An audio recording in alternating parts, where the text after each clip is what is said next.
উড়ন্ত গাড়িতে ঘুমানো ভালো কথা নয়।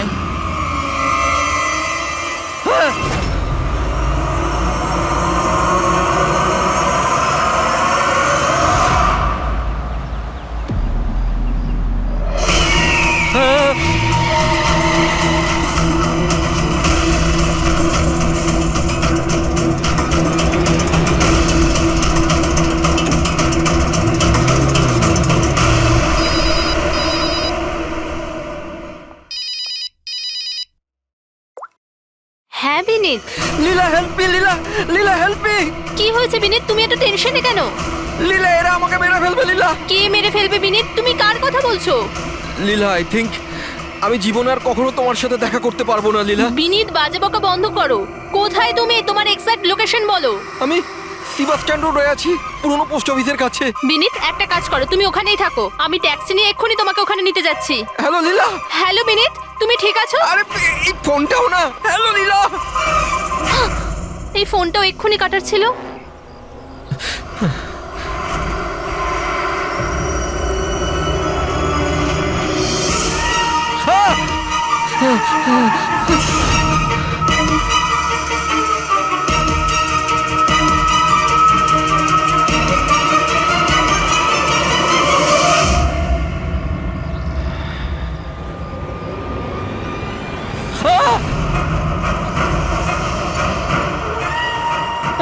হে ভগবান, প্লিজ হেল্প মি। আমাকে আমার বাড়িতে ঠিক মতো পৌঁছে দাও প্লিজ।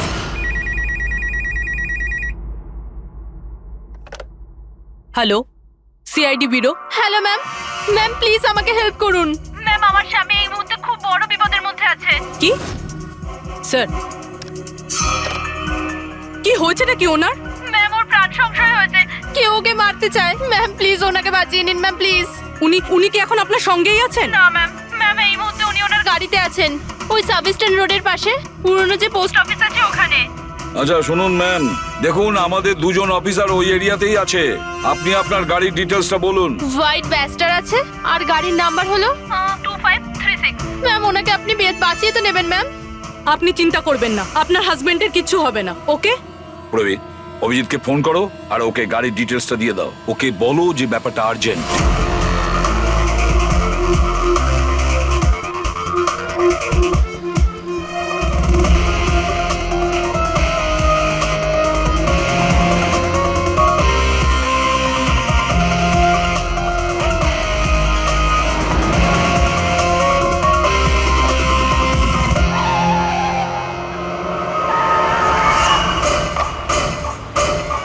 হ্যাঁ হ্যাঁ, এই নাম্বারটাই। ও গাড়ি এইভাবে কেন চালাচ্ছে? এ তো অ্যাক্সিডেন্ট করে দেবে।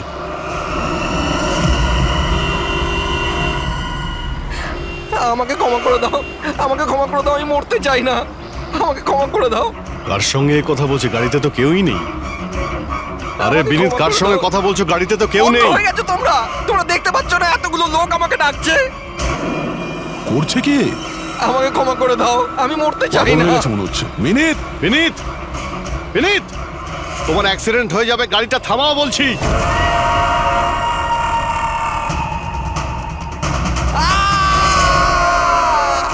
আঙ্কেল আমার সাথে খেলো না, খুব মজা হবে। মিনিট, গাড়ি থামাও, সাইডে দাঁড় করাও।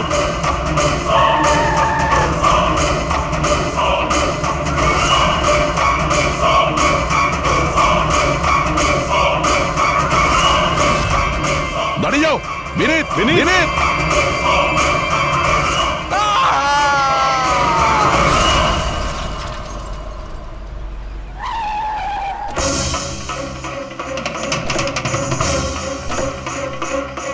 মিনিট, ও নো, এ তো মারা গেছে। স্মেল আসছে।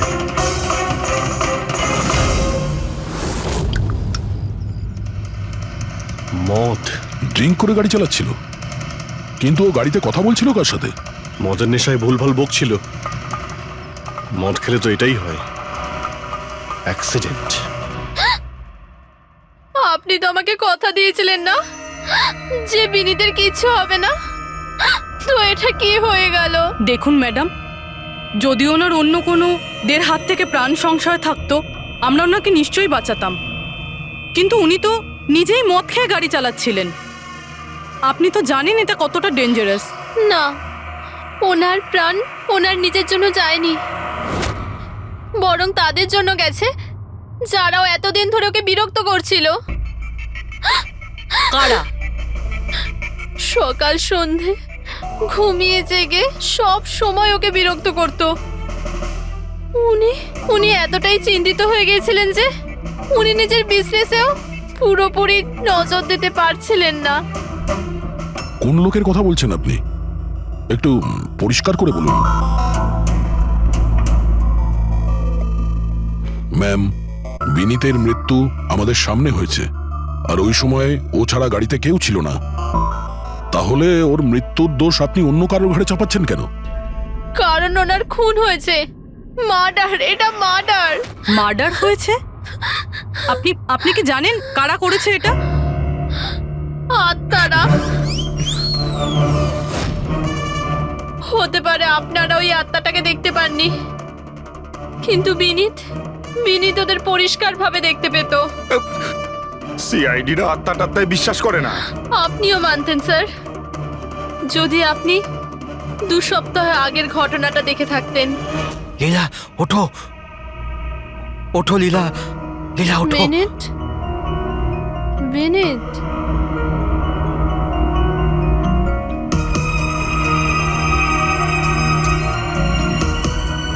বিনীত,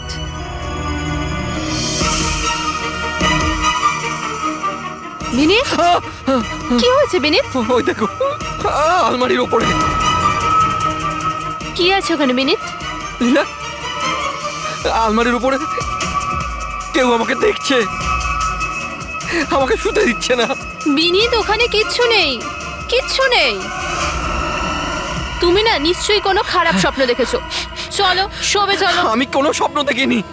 ওই দেখো এখনো দেখছে আমাকে। তুমি কেন দেখতে পাচ্ছ না? বিনীত, ওখানে কিচ্ছু নেই। তোমার শরীর ঠিক নেই বিনীত, চলো তুমি এসে শুয়ে পড়ো। চলো, কিচ্ছু নেই বিনীত। তুমি না খারাপ স্বপ্ন দেখেছো, তার জন্য এরকম হচ্ছে। সরি সরি, আমাকে ক্ষমা করে দাও প্লিজ। 1 মিনিট। আর এই বিনীত কি কারণে ক্ষমা চাইছিল? এটা তো আমিও জানি না স্যার। বিনীত কাজ কি করতো? স্যার ওনার কোম্পানি হসপিটালে মেডিকেল ইকুইপমেন্ট সাপ্লাই করতো। আপনি শিওর যে ওই বিনীতকে খুন আত্মাই করেছে? স্যার আমার আগে তো এটা মনে হয়নি, কারণ না তো আমি কোনোদিন কোনো আত্মা দেখেছি আর না কোনোদিন কোনো আওয়াজ শুনেছি। কিন্তু পরে আমার বিনীতের কথাই বিশ্বাস হতে লাগলো যে ও সত্যি কথা বলছে।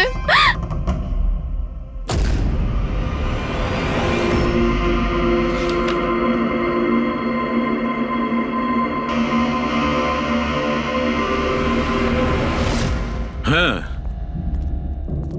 বস, এর মৃত্যুর একটাই কারণ চোখে পড়ছে, এর মাথার ওপর লাগা আঘাতটা, যেটা অ্যাক্সিডেন্টের কারণে লেগেছে। ঠিক তো ডক্টর সালুকে? আর কোনো কারণ নেই তো? হ্যাঁ, দয়া, ভিসেরা স্যাম্পলকে চেক করা এখনো বাকি আছে, কিন্তু প্রাইমা ফেসি তো এটাই বলছে মৃত্যুর কারণ অ্যাক্সিডেন্ট। আর বস, এর রক্তের মধ্যে আমি অ্যালকোহল অনেকটা বেশি মাত্রায় পেয়েছি। ও, আমার মনে হচ্ছে সেই কারণেই ওর হ্যালুসিনেশন শুরু হয় আরো ধাক্কা মেরে দেয়। তার মানে হলো এটা কোনো খুনের ব্যাপার নয়। আমরা চাইলেই ওদের বডিটা ফেরত দিয়ে দিতে পারি। যদি কোনো ডাউট থাকে সেটা ভিসেরা স্যাম্পল থেকে জানা যেতে পারে। কি জানি স্যার, আমার কেমন যেন মনে হচ্ছে যে এই কেস অতটা সোজা নয়। কারণ আমরা যখন লীলাকে জিজ্ঞাসা করলাম যে এই বিনীত কার কাছে ক্ষমা চাইছিল, তখন কথাটা এড়িয়ে গেল। আমরাও কি শেষকৃত্যে যাব নাকি? ওখানে আত্মীয়রাও থাকবে, বন্ধুরাও থাকবে, অনেকেই থাকবে। যদি কিছু জানতে পারা যায়। যাও, নিশ্চয়ই যাবে ফিউরালে।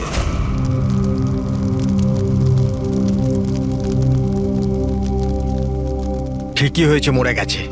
খারাপ লোকেদের সাথে এটাই হওয়া উচিত। তুমি একদম ঠিক বলেছো, এই ধরনের লোকের এরকমই মৃত্যু হওয়া উচিত। ব্যাস, আর ওই দিনটার অপেক্ষা করছি যেদিন ওই দুজনেরও চিতা জ্বলতে দেখব। ওই দিন আমি তোমাদের দুজনকে অনেক বড় পার্টি দেব। কি কি সমস্যা কি তোমার? হ্যাঁ, এখানে একটা শোক পালন করার জায়গায় উৎসব পালনের কথা বলছো তোমরা? কেন করব না উৎসব? আরে আসল উৎসব তো সেদিন হবে যেদিন এই দুজনেরও চিতা জ্বলবে। ওরা দুজনে চিতায় উঠুক কি না উঠুক, তুমি সিআইডি রাতে ঠিকই আসবে। স্যার আপনারা যদি সিআইডির লোক হন তাহলে অপরাধীদের সাহায্য করার বদলে আমাদেরকে ন্যায় বিচার দেওয়া উচিত। এক মিনিট কি বলতে চাও পরিষ্কার করে বলো। স্যার আমার নাম পুনিত, আর আমার বাবা পার্পল হসপিটালে ভর্তি ছিল। ভেন্টিলেটরে ছিলেন। ডাক্তারবাবু, নার্স নার্স, ডাক্তারবাবু কোথায়? Relax. আমার বাবা মারা যাবে এক্ষুনি। প্লিজ প্লিজ ডাক্তারবাবুকে বলুন। কি হয়েছে? কেন চিৎকার করছেন? চিৎকার করবো না তো কি করবো? আমার বাবা ওখানে মারা যাচ্ছে আর আপনাদের স্টাফ এখানে বসে মাছি মারছে। আপনি আগে শান্ত হন প্লিজ। আপনি পেশেন্টের কাছে যান, আমি দেখছি। তাড়াতাড়ি করুন প্লিজ। হ্যাঁ, ম্যাম, একটা ঘটনা ঘটে গেছে। কি সমস্ত হয়েছে? ভেন্টিলেটর এক এক করে বন্ধ হচ্ছে। কি? হ্যাঁ ম্যাডাম, আমাদের দুজন ডাক্তার ম্যানুয়ালি অক্সিজেন দেওয়ার চেষ্টা করছে। ম্যাডাম, সবার সাথে এরকম হওয়াটা ঠিক নয়। যদি ভেন্টিলেটর ঠিক না হয় তাহলে পেশেন্টরা মরে যাবে। আরে আস্তে বলো। আরে এটা হসপিটালের রেপুটেশনের ব্যাপার। এটা যদি পেশেন্টের বাড়ির লোকেরা জানতে পারে না তাহলে একটা ঝামেলা হয়ে যাবে। ডক্টর, আপনারা প্লিজ 2 মিনিট সময় দিন, আমরা সলিউশন বার করছি। ম্যাম, এক এক করে সব ভেন্টিলেটর বন্ধ হয়ে যাচ্ছে। তুমি যাও বাকি ওয়ার্ডসগুলো চেক করো, যাও। Okay ma'am. আরে ওই আমাদের সাপ্লায়ার বিনীতকে ফোন করো না, ওই সব কিছু ব্যবস্থা করে দেবে। প্লিজ টেনশন নেওয়ার কোনো ব্যাপার নেই। ডক্টর মেহেক, হচ্ছে কি এসব? স্যার ভেন্টিলেটর সব বন্ধ হয়ে গেছে স্যার। আপনারা প্লিজ শান্ত হন, আমি কথা বলছি। স্যার এক এক করে সমস্ত ভেন্টিলেটর বন্ধ হয়ে যাচ্ছে স্যার। কি, এটা কিভাবে হতে পারে? তো কোনো হসপিটালে ফোন করো না, ওখান থেকে আনাও। আরে রাজা, ফোন লাগাও। আর মেহেক, একটা কাজ করো, এখানে যে টেকনিশিয়ান আছে ওকে ডাকো। রাজা, কি হলো তোমার? তুমি কি শুনতে পাচ্ছ না স্যার কি বললেন? আপনারা কি ডিসকাস করে টাইম ওয়েস্ট করছেন? আমার বাবা মারা যাবে ওখানে। আপনি প্লিজ একটু শান্ত হন, আমরা এক্ষুনি যাচ্ছি please. Ma'am, ma'am, sir, ma'am, very bad news. দুটো পেশেন্টের জীবন চলে গেছে। 5টা পেশেন্ট খুব ক্রিটিক্যাল অবস্থায় আছে। স্যার আজ আমাদের পরিবারের লোক আমাদের সাথে নেই, এর জন্য দায়ী শুধুমাত্র এই 3 জন লোক, বিনীত, মেহেক আর রাজা। আচ্ছা, এই বিনীত তো ইকুইপমেন্ট সাপ্লাই করতো তাই না? হ্যাঁ স্যার। আর বাকি দুজন? স্যার যেদিন এই ঘটনাটা ঘটেছিল সেদিন মেহেক ডক্টর ইনচার্জ ছিল আর রাজা হসপিটালে অ্যাডমিন সামলাতো। আচ্ছা, এনারা দুজনই কি শুধু হসপিটাল থেকে এসেছেন নাকি ওখান থেকে আরো অনেকে এসেছেন? এসছে স্যার, ওই হেড নার্স পরিণীতা, ওই শেখর যে মেনটেন্যান্সে ছিল, আর উনি ডক্টর কেদার, এই হসপিটালের মালিক। ঠিক আছে, এখন শান্ত হয়ে যাও। আমরা এই মামলার গভীরে যাব। যদি তোমার বাবার সঙ্গে কোনো অন্যায় হয় তো ন্যায় বিচার তুমি নিশ্চয়ই পাবে।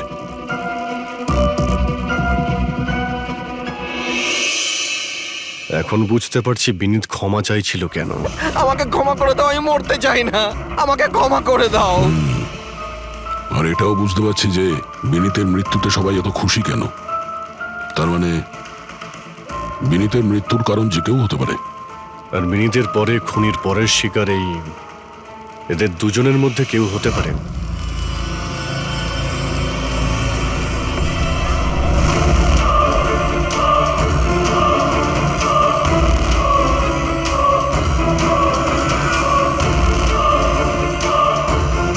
আমাকে ক্ষমা করে দাও। তুমি আমাকে কেন মরতে দিলে? আমার পিছু নিও না।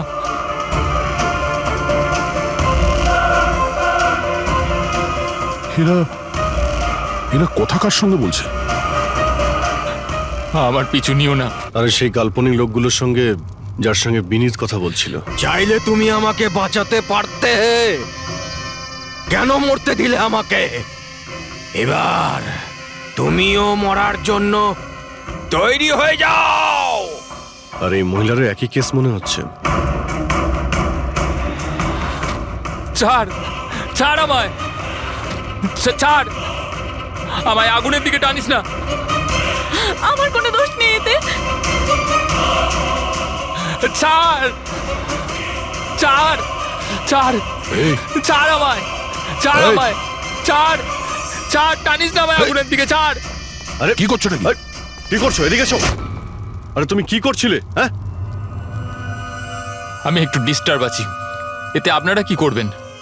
আমার ডিস্টারবেন্সের সাথে আমায় নিজেকেই লড়তে হবে। তুমি এদিকে এসো, একটু দূরে দাঁড়াও, ওই দিকটায় যাও।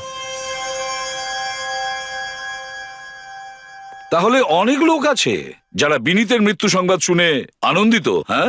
হ্যাঁ স্যার, আর এখন ওরা মেহেকার রাজার মৃত্যুর খবর শুনতে চাইছে। রাজা আর মাহাকের ব্যবহারটাও খুব একটা নর্মাল লাগছিল না স্যার, অনেকটা ভয়ে ভয়ে ছিল স্যার, বিনীতের মতো। স্যার, ভিসারের স্যাম্পলের রিপোর্ট চলে এসেছে। গুড। কোনো গন্ডগোল আছে? হ্যাঁ,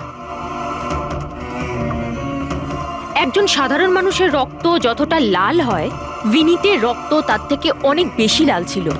ও, এখন বুঝতে পারছি যে বিনীত কেন আত্মা দেখতে পেত। কেন স্যার? পুরবী, মানুষের রক্ত যখন সাধারণের থেকে অনেক বেশি লাল হয়, তার মানে এইটা দাঁড়ায় যে ওই মানুষটি অনেক বেশি দীর্ঘ সময় ধরে কার্বন কম্পাউন্ডের সংস্পর্শে ছিল, আর এই কার্বন কম্পাউন্ডের কারণেই ওর হ্যালুসিনেশন হতো ভীষণ ভাবে। তার মানে কেউ জেনে শুনে বিনীতকে ওই কার্বন কম্পাউন্ডের সংস্পর্শে এনেছিল, যার ফলে বিনীতের মানসিক অবস্থা খারাপ হয়ে গেল আর ওর মৃত্যুর কারণও হয়ে গেল। স্যার, এই খুনি এই কার্বন কম্পাউন্ড পেল কোথায়? এই আমাদের আশেপাশেই সব জায়গায় কার্বন কম্পাউন্ড ছড়িয়ে আছে।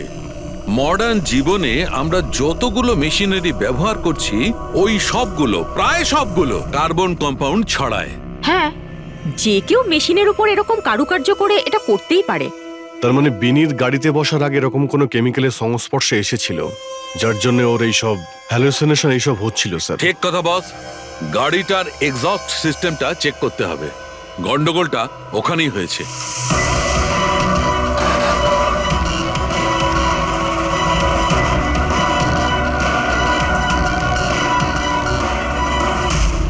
সালুঙ্কে স্যার তো ঠিকই বলছিলেন স্যার, পেট থেকে তো কেমিক্যাল বেরিয়ে আসছে। একটা কথা তো তাহলে ঠিক পঙ্কজ, ওই আত্মা টাত্মা বলে কিচ্ছু ছিল না। স্যার, তার মানে এখন খুনের নিশানায় দুজন রয়েছে, রাজা আর মেহেক।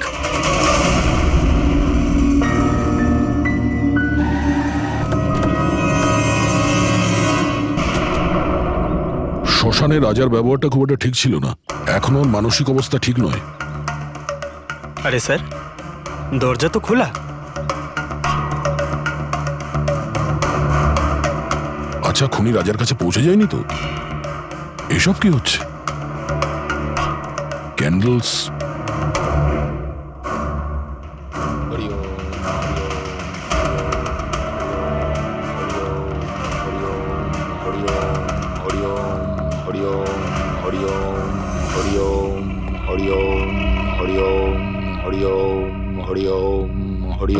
রাজা,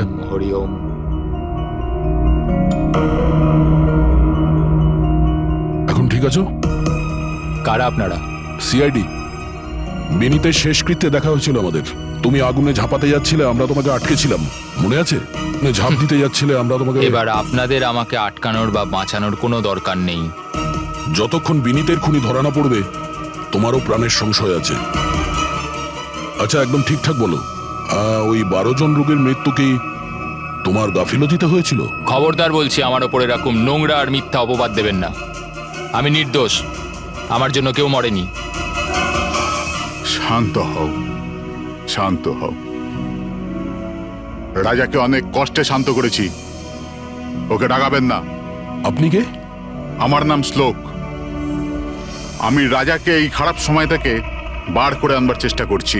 ও, তার মানে আপনি সাইকিয়াট্রিস্ট? সাইকিয়াট্রিস্ট নয়, সাইকি, মিডিয়াম। এই জগৎ আর অন্য জগতের সঙ্গে একটা সেতু ভেবে নাও। অন্য জগৎ? অন্য আবার কোন জগৎ? ওই আত্মাদের জগৎ। যদিও আমরাও একটা মাধ্যম, অপরাধ দুনিয়া থেকে নিয়ে জেলের ভেতর গারদের পেছনে পৌঁছানোর পুল। আপনারা আমাকে জেলে পাঠাবার চেষ্টা করছেন কেন? আমি তো রাজাকে আত্মাদের থেকে বাঁচাবার চেষ্টা করছি। রাজাকে আত্মার থেকে নয়, কেমিক্যাল পয়জন থেকে বাঁচানোর দরকার। আর বন্ধ করো তোমার এই ঢং, বুঝেছো? স্যার, ও কোন দিকে ইঙ্গিত করছে? ওই বুড়ো লোকটার দিকে, যে এসি নিচে দাঁড়িয়ে রয়েছে। ও কার কথা বলছে? আমি তো কাউকে দেখতে পাচ্ছি না। আমিও দেখতে পাচ্ছি না। মানুন বা না মানুন, এই ঘরের মধ্যে কোনো শক্তিশালী আত্মা আছে যে রাজার ক্ষতি করতে চাইছে। এক্ষুনি জেনে যাবেন।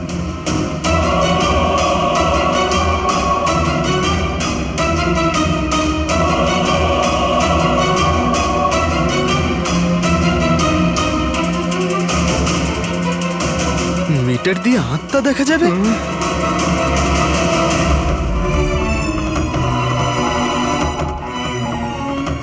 দেখলেন, ওই আত্মাটা এসির পাশেই আছে। আমার ইএমএফ মেশিন মিথ্যে বলবে না।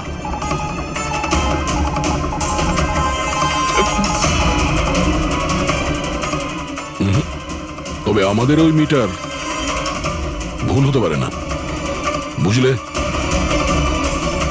ফ্রেডি? মনে হচ্ছে রাজার ও কার্বন কম্পাউন্ডের অ্যাকশন ওর গাড়ির থেকেই হয়েছে। একটা কাজ করো, এই মিটারটা নিয়ে যাও, ওর গাড়িটা চেক করো। ফ্রেডি। পঙ্কজ, তাহলে বলো, তুমি বিনীতের ফিউরিনালে কি দেখেছো? আমি কাউকে দেখিনি, আমি কিছু দেখিনি। মিথ্যা কথা বলো না। যদি কিছু দেখেই না থাকো তাহলে পালালে কেন? আমি মিথ্যে বলছি না, আমি সত্যি কাউকে দেখিনি। আচ্ছা, হাসপাতালে যে 12 জন মারা গিয়েছিল সেটা কি তোমার গাফিলতির জন্যই হয়েছিল? আমার গাফিলতিতে? দেখুন, আমার দ্বারা যতটা সম্ভব আমি সব চেষ্টা করেছি।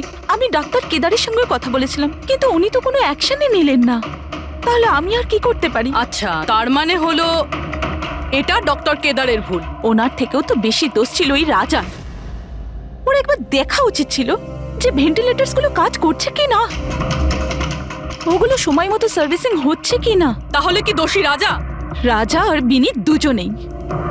বিনীতেরও ভেন্টিলেটর সাপ্লাই করার আগে দেখে নেওয়া উচিত ছিল যে ওগুলো ঠিকঠাক কাজ করছে কি না। কতগুলো জীবন নির্ভর করছিল ওই ভেন্টিলেটরস গুলোর উপরে। মনে হচ্ছে রাজা আর বিনীতের জন্য তোমার মনে অনেক রাগ আছে। বিনীতের মৃত্যুতে নিশ্চয়ই খুশি হয়েছো তুমি? এটা কি বলছেন আপনি? একদমই না। আমি একজন ডক্টর, আর আমার কাজ হলো একজন পেশেন্টের জীবন বাঁচানো। কারণ মৃত্যুতে আমি কি করে খুশি হব?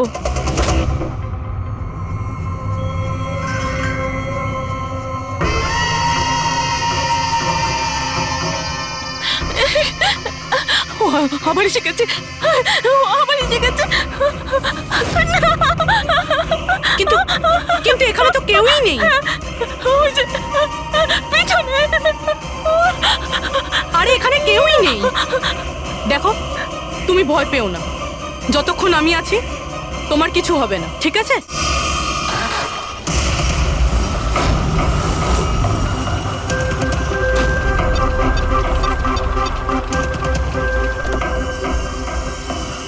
গাড়ির এসিতে তো কার্বন কম্পাউন্ড নেই। বাড়ির ভেতরে গিয়ে দেখা যাক, চল।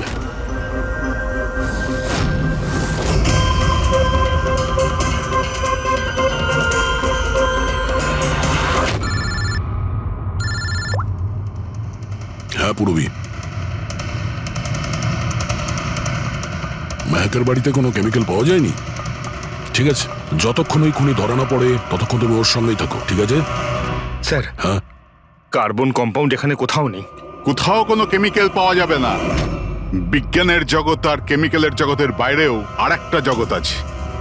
মানুন অথবা না মানুন। চুপ, মুখ বন্ধ। যতক্ষণ বলতে না বলবো মুখ খুলবে না। রাজাবাবু, আপনার ভয়ের কোনো কারণ নেই। আমরা আছি এখানে। যতক্ষণ না ওই খুনি ধরা পড়বে, সিআইডি আপনার সঙ্গেই আছে। আমার সিআইডির দরকার নেই। ইনি রয়েছেন না আমার সুরক্ষা করার জন্য। আরে এটা কিভাবে সম্ভব? না রাজার বাড়িতে কেমিক্যাল পাওয়া গেছে আর না মেহেকের বাড়িতে পাওয়া গেছে। এটা কি করে সম্ভব? স্যার, আমরা রাজার বাড়িটাকে ভালো করে চেক করেছি, এক একটা কোণা দেখেছি, ওই গাড়িটাও চেক করেছি, কোথাও কিছু পাওয়া যায়নি। হ্যাঁ, কিন্তু দয়া, যদি কোনো কেমিক্যাল ব্যবহারই না হয়ে থাকে তাহলে রাজা আর মেহেকের হ্যালুজুলেশন হলো কি করে? কোনো তো একটা কারণ থাকবে। আর স্যার, যেভাবে বিনীতের কারের এসিতে কেমিক্যালের ব্যবহার করা হয়েছে, এটা কোনো আনপ্রফেশনাল কেউ করেছে বলে আমার মনে হয় না। একটা কাজ করা যাক, যারা মারা গেছে তাদের বাড়িতে দেখো, হয়তো কেউ থাকতে পারে যে কেমিক্যালের বিষয়ে খুব ভালো করে জানে, বা কেউ কেমিক্যালের এক্সপার্ট। আর হ্যাঁ, হসপিটালের ওই স্টাফকে ডাকো। চিফ নার্স যে আছে না, হেড নার্স পরিণীতা, আর হেড টেকনিশিয়ান শেখর, আর মালিক কেদার, তিনজনকেই ডাকো। স্যার। দেখা যাক।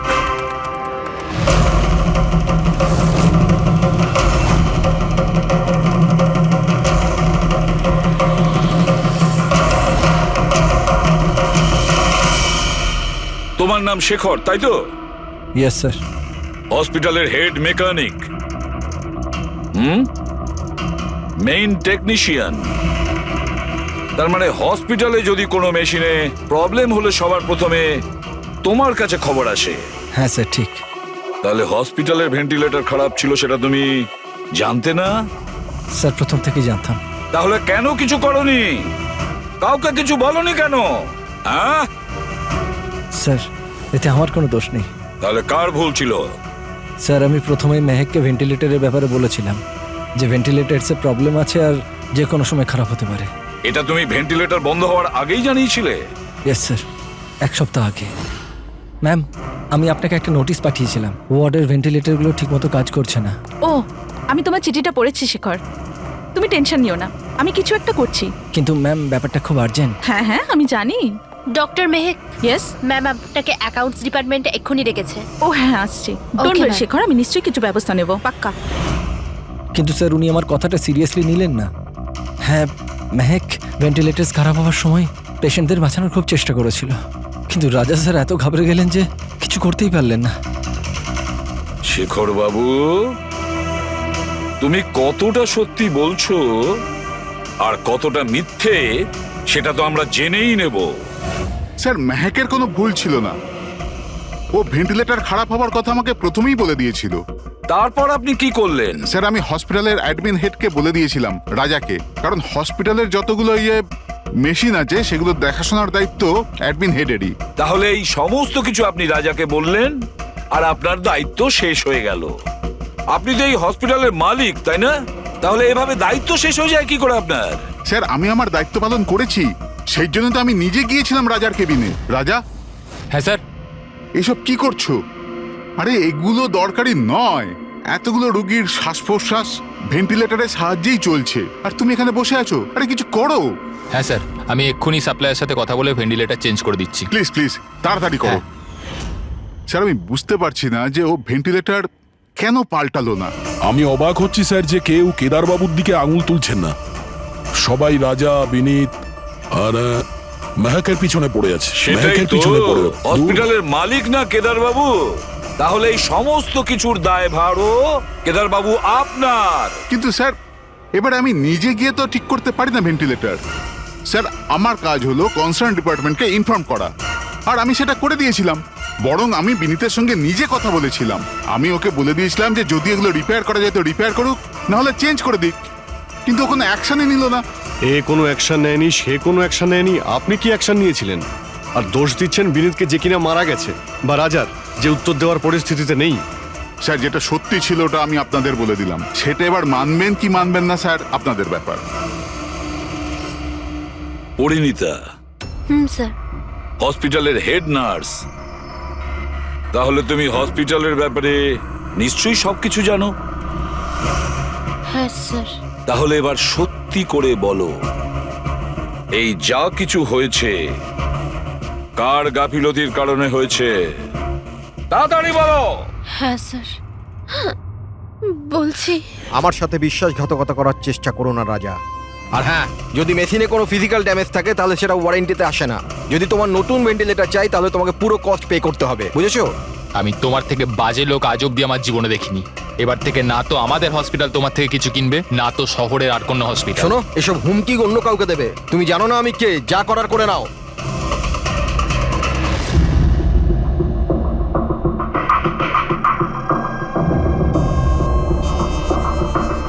এই যা কিছুই হয়েছে এই রাজা আর বিনীতের ঝগড়ার কারণেই হয়েছে। দুজনের ঝগড়াতে স্যার এতগুলো লোকের প্রাণ চলে গেল। তবে নতুন ভেন্টিলেটরের ব্যবস্থা রাজার করা উচিত ছিল। স্যার, এই রুগীদের পরিবারের মধ্যে 3 জন এমন আছে যারা কেমিক্যাল ইঞ্জিনিয়ারিং করেছে। আচ্ছা, 3 জন? তাহলে ওদের ঠিকুজি কুষ্টি বের করো, দেখি কি আছে।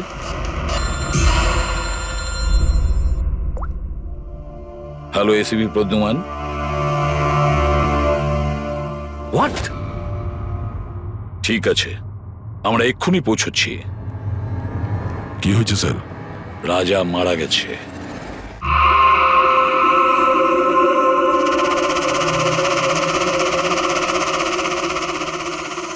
দয়া, এর মৃত্যু তো মাথায় চোট লাগার কারণেই হয়েছে।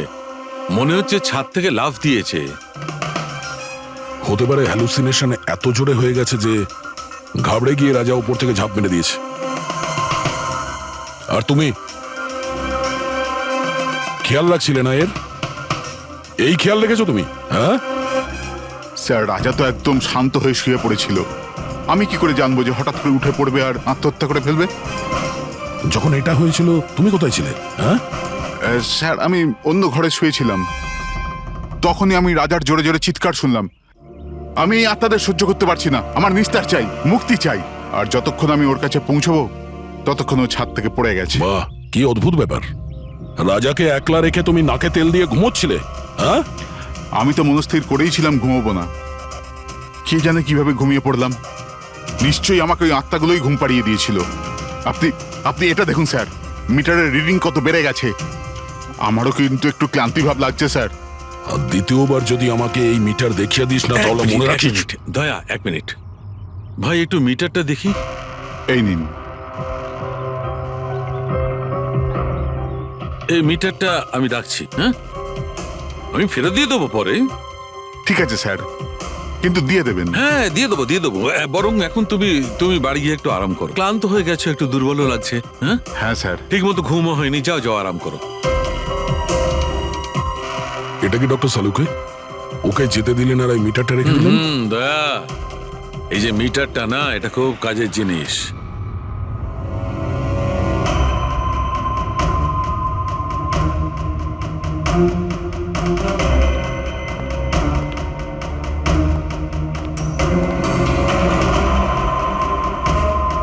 এই ঘরটা চেক করছি। হ্যাঁ ডক্টর, নেই। ওপরে যাওয়া যাক।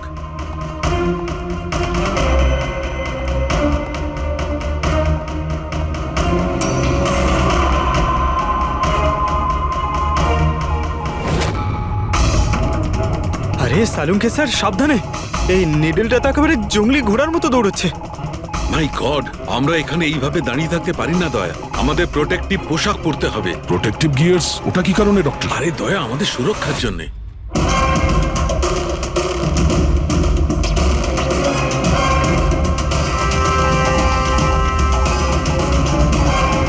এই দেখো, সবচেয়ে বেশি মিটার রিডিং এখানেই পাওয়া যাচ্ছে, এই এসিটার নিচে।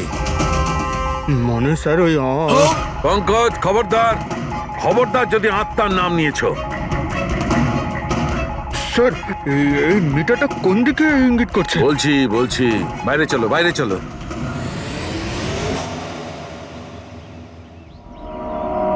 দেখেছো দয়া, এটা হচ্ছে ইএমএফ, ইলেকট্রোম্যাগনেটিক ফিল্ড ডিটেক্ট করে এটা।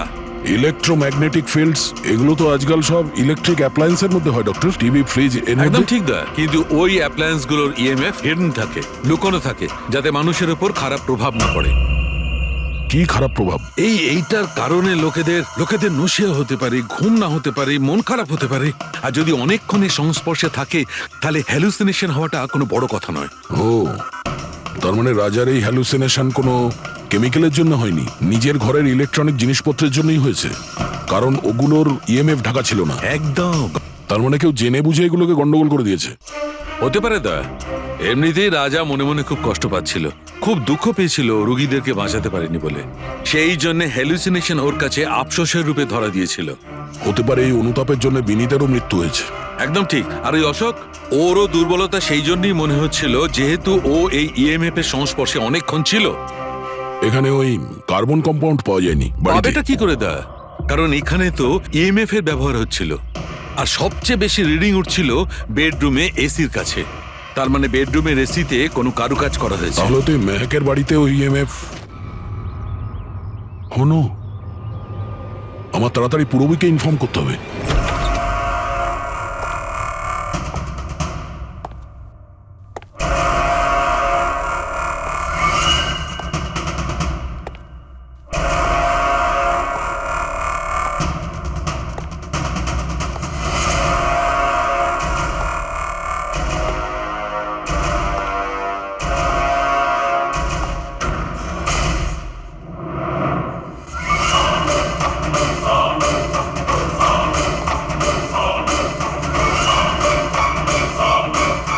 আমাকে একবার মেরে শান্তি হয়নি তোমার? আমাকে আবার মারতে এসেছো?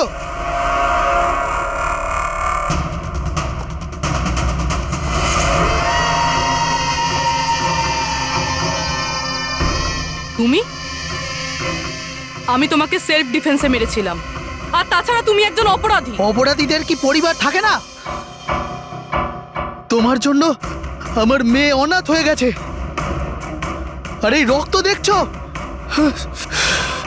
সব তোমার জন্য। আমি আর তোমাকে ছাড়বো না। দেখো, আমার কাছে আসবে না। আমি কিন্তু মেরে দেবো। আমি তোমাকে ছাড়বো না। আমার কাছে আসবে না। আমি কিন্তু বলছি মেরে দেবো। আমি বলছি আমার কাছে আসবে না। আমি মেরে। পুরবী, কি করছো তুমি? ছাড়ো এটা। স্যার, ওই যে ওই লোকটা। কি? স্যার, এখানে। স্যার, ওনাকে ধরুন। উনি আমাকে মারতে চান। এক মিনিট, আগে এখান থেকে বাইরে চলুন। তাড়াতাড়ি চলো, প্লিজ তাড়াতাড়ি, প্লিজ তাড়াতাড়ি, ফার্স্ট। এই হলো সেই তিনজন যাদের সম্পর্ক কেমিক্যাল ইঞ্জিনিয়ারিং এর সঙ্গে আছে। সুহাস, দীপক আর কিশোর। খুনি এদের মধ্যে যে কেউ হতে পারে। না অভিজিৎ, কারের এসিতে কেমিক্যাল ফিক্স করাটা অন্য ব্যাপার, আর ইলেকট্রোম্যাগনেটিক ফিল্ডকে এত চাতুর্যের সঙ্গে ব্যবহার করাটা অন্য কথা। আমার মনে হচ্ছে ও এমন একজন লোক যার সায়েন্সে, মেডিকেল সায়েন্সের উপর খুব ভালো দখল আছে। হয়তো কোনো ডক্টর অথবা সায়েন্টিস্ট। যেই করুক, সে ইলেকট্রোম্যাগনেটিক ফিল্ড ভালো মতন ব্যবহার করেছে, যাতে মেহেক আর রাজা ওরা দুজনেই যাতে ইএমএফ এর সংস্পর্শে থাকে। হতে পারে হসপিটালে ওরা দুজন নিজেদের কাজ করছিল, তখনও এই ইএমএফ ওখানে উপস্থিত ছিল। তাহলে স্যার, হতে পারে হসপিটালের কোনো মেশিনের সাথেও গন্ডগোল করা হয়েছে। নিশ্চয়ই দয়া, নিশ্চয়ই। আর এটা ওই করেছে, হসপিটালের ভেতরেরই কেউ। তাহলে এই হলো সেই জায়গা যেখানে মেহেক আর রাজা বসতো। হ্যাঁ স্যার। আর কে কে যাওয়া আসা করতো এখানে? স্যার, শুধু স্টাফেদেরই ভেতরে যাওয়ার পারমিশন ছিল। তাও যদি কোনো কাজ থাকতো তাহলে। মানে বাইরের কেউ এখানে ঢুকতেই পারতো না। না স্যার, এমনকি রুগীদেরও এখানে ভেতরে আসার অনুমতি ছিল না। তার মানে তো এটা বোঝা গেল যে স্টাফেদের মধ্যেই কেউ, মানে আপনাদের মধ্যেই কেউ একজন খুনি। এ আপনি কিভাবে বলতে পারেন? এটা আমরা বলছি না, এটা এই ইএমএফ মেশিনটাই আমাদের সবকিছু বলে দিয়েছে। আর এই ইএমএফ মেশিনের হিসাবে এই এসির সাথে কোনো গন্ডগোল করা হয়েছে। তার মানে রাজা আর মেহেককে মারার চেষ্টা করা হয়েছিল, কিন্তু বেচারা রাজা মারা গেছে। এসির সাথে গন্ডগোল? কি বলছেন আপনি? আমি তো কিছু বুঝতেই পারছি না। এই কথাটা এই রুমে থাকা শুধুমাত্র সেই বুঝতে পারবে যে নিজেই খুনি। আর ও আজ এখানে প্রোটেক্টিভ গিয়ার পরে এসছে, যাতে ইলেকট্রোম্যাগনেটিক ফ্রিকোয়েন্সিতে তার কোনো ক্ষতি না হয়, তাই তো? কি সে?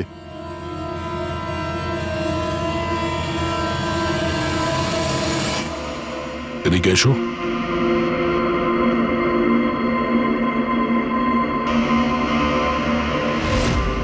ফ্যাশন সেন্স তো তোমার খুব ভালো, শেখর। জামা কাপড়ের ভেতরে এই সুরক্ষা কবচ। দেখো, তোমার সমস্ত প্ল্যান আমরা জেনে ফেলেছি। তোমার ব্যাপারে সমস্ত খোঁজ খবর নিয়েছি। তুমি এখানকার এমন একজন টেকনিশিয়ান যে এসির সঙ্গে কোনো গন্ডগোল করতে পারে। এখন তাড়াতাড়ি বলো, কেন করেছো তুমি এসব? হ্যাঁ, আমি করেছি এসব। আর কি ভুল করেছি আমি যদি মেহেক, বিনীতা, রাজার ওপর অভিযোগ লাগিয়েছি। তো এদের জন্য 12টা পেশেন্টের মৃত্যু হয়েছে, যেটা আমি দেখতে পারিনি। তারপর আমি ভাবলাম যে এদের এরকমই মৃত্যু দেবার প্রয়োজন আছে, যেভাবে 12টা পেশেন্ট মারা গেছে। সেই জন্য আমি ইএমএফ আর কার্বন কম্পাউন্ডের বিষ ব্যবহার করেছি ওদের মারার জন্যে, যাতে এদেরকে এমন মৃত্যু দিতে পারি, মৃত্যু নয়, একটা ভয়ঙ্কর মৃত্যু। এটাই আমার ন্যায় বিচার। শাস্তি দেওয়ার অধিকার শুধুমাত্র আইনের আছে, অন্য কারণ নয়, বুঝেছো? তুমি জানতে যে এই কেমিক্যাল ব্যবহার করলে ওদের হ্যালুসিনেশন হবে, ওই মারা যাওয়া রোগীগুলো ওরা সামনে দেখতে পাবে, যার জন্য ও পাগল হয়ে যাবে, তাই তো? কিন্তু আমি আমার লক্ষ্য পূরণ করতে পেরেছি। যেরকম মৃত্যু আমি চেয়েছিলাম দিতে, সেরকমই মৃত্যু বিনীতা রাজাকে আমি দিয়েছি। কিন্তু দুঃখের ব্যাপার, মেহেককে আপনারা শেষ মুহূর্তে বাঁচিয়ে নিলেন। সফল তো তুমি তখন হতে যদি তুমি কোনো অপরাধ না করে ওদেরকে শাস্তি দিতে। তোমার আর ওদের মধ্যে কি পার্থক্য রইল? এখন তুমিও একজন খুনি, তবে তুমি কি শাস্তি পাবে সেটা এখন আদালত ঠিক করবে।